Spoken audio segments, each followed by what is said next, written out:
Welcome to Filmatcho Recaps channel. Alright guys, today, we're diving into a sci-fi and fantasy short from Love, Death and Robots titled Ice Age. Spoilers ahead, so watch out.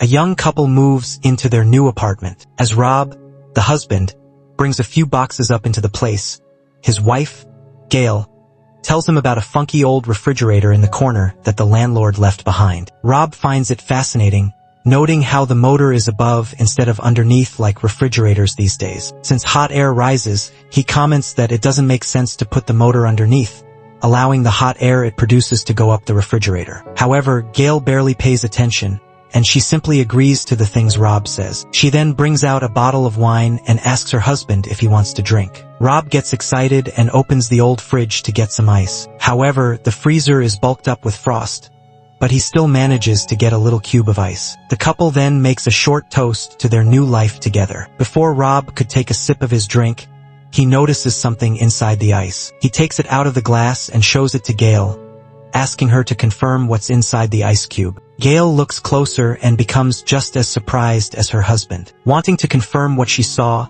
Gail grabs a magnifying glass to inspect the ice cube closely. Surprisingly, inside it is a miniature mammoth with spears in its body. Gail wonders if there are more of these things in the freezer, so she opens it. She quickly takes out the junk inside and gets shocked by what she sees. With this, Rob takes a peek and comments there's a lost civilization in their refrigerator. True enough, the freezer contains a miniature working medieval city. Everything inside moves so fast, with the little people going through their day normally, unaffected by the two giants hovering near their city. In disbelief, Gail claims that what's happening doesn't make sense, and Rob agrees. She then clarifies that they're seeing an early medieval city when woolly mammoths died out sometime in the late Neolithic period. Rob shrugs it off and simply agrees with his wife to hide his ignorance.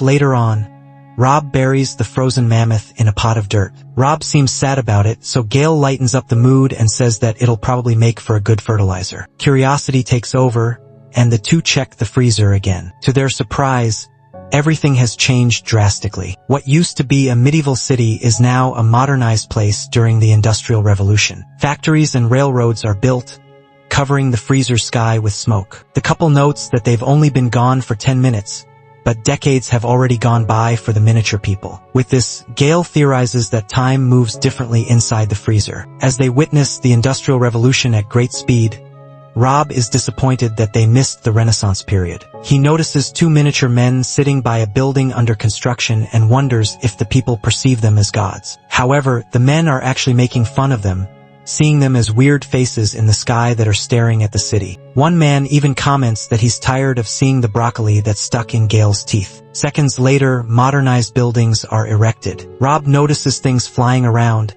and Gail identifies them as airplanes. As more skyscrapers are built, Gail believes that the miniature people have reached the present time. Rob confirms this when he sees a Starbucks store and comments that the cafe really pops out everywhere. Just then, he notices something weird, so he takes a closer look. Suddenly, a missile falls into the middle of the city and explodes. The explosion blinds Rob, making him back away and fall onto the floor. Gail helps him up and tells him to calm down, but Rob panics, exclaiming that tactical nukes are exploding in their freezer. However, Rob's face is as red as a tomato, and Gail could barely keep a straight face. As the freezer explodes with huge nuclear bombs, Gail hands a shiny toaster to her husband, letting him see how the heat from the explosion caused his face to glow red. Rob groans, but then he notices that the situation in the freezer just became worse. The couple stares at it as they hear screams, gunshots, and explosions. With this, Gail closes the freezer and says that the people can't possibly outgrow war in a couple of minutes. Hearing this,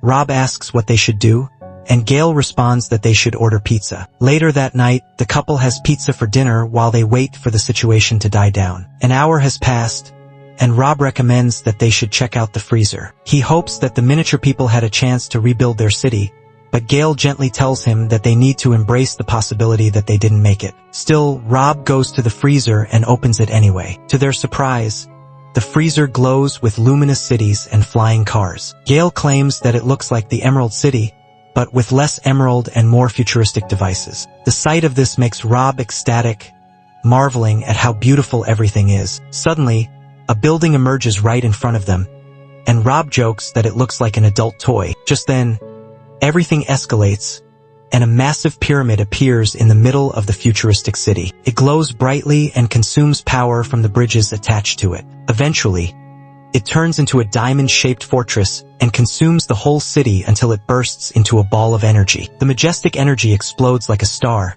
and streaks of light begin to zoom around Rob and Gail's kitchen, filling their apartment with light. The wondrous light fascinates them both. During this period, it seems like the miniature people have figured out the secrets to time and space travel. After this, the streaks of light return to the freezer, gather into a sphere and disappear. This wipes out the smiles on Rob's and Gail's faces, confused at what they just witnessed. Rob wonders if the miniature people will ever return, but Gail thinks it's unlikely. Because of this, Rob mournfully pulls the refrigerator's plug, as if he's accepting that those tiny people will never return. Knowing that Rob has grown fond of the miniature people, Gail hugs him in comfort. She then closes the freezer, deciding to call it a day. The next day, Rob pours their cups of coffee and hands one to Gail. Without saying a word to each other, both wonder about the miniature civilization in their freezer. With the slightest bit of hope that the miniature people are still alive, they open the freezer again to find cold mist pouring out despite it being unplugged. Inside,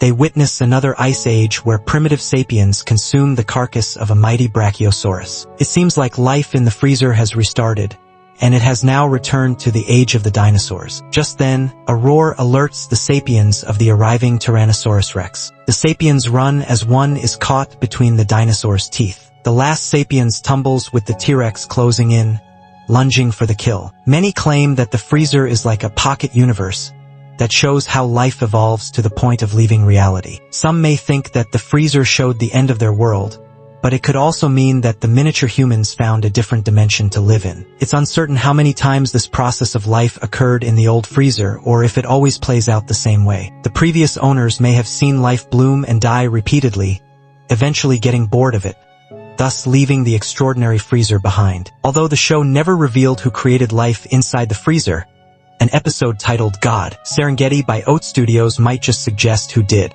A herd of elephants travels across a field, but their field is on a table in the middle of a mysterious man's study. The old man doesn't pay attention to this, as he's busy reading a book. His butler, Jeffrey, asks how the book is, and the man comments that it's too technical, adding that he prefers chaos. Still, he likes a recipe for a black hole from the book. He turns his attention to the little beings in his pocket world and laughs at a miniature man who's rubbing two sticks together. Suddenly, the Homo sapien discovers how to make fire, and the old man is enraged. He complains that he didn't say those people could do such a thing because he's supposed to give fire. Jeffrey notes that the current time period is over 200,000 years before they're supposed to give them fire. Eventually, because of this, the old man orders Jeffrey to put the fire out, so the butler blows onto the table, creating the wind that snuffs out the flames. Still, the old man is pissed, so he tells Jeffrey to put them back into their caves. The butler obeys, so he triggers the elephants to stampede towards the humans,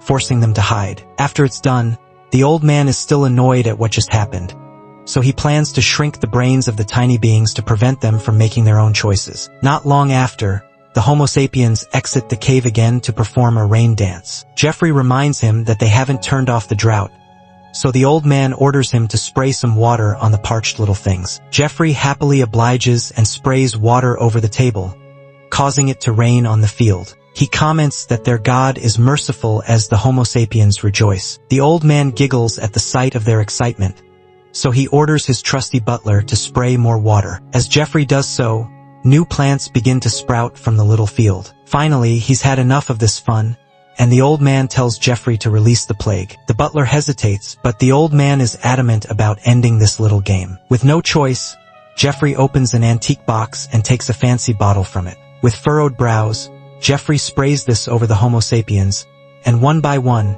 the people collapse as they take their final breaths. The old man simply watches this from over his book before continuing with his reading. This story about creation depicts God as both merciful and unforgiving. While he provides water for the thirsty beings on his table, he also takes their lives in a snap once he's tired of watching them. Both Love, Death, and Robots, Ice Age and God, Serengeti present their own versions of godlike beings. Rob and Gail watch life grow and die without intervention but with sympathy for the civilizations they witness. In contrast, The other presents a more involved God who's apathetic to the lives on his table, treating them as entertainment that he can simply turn off. And that wraps up the film.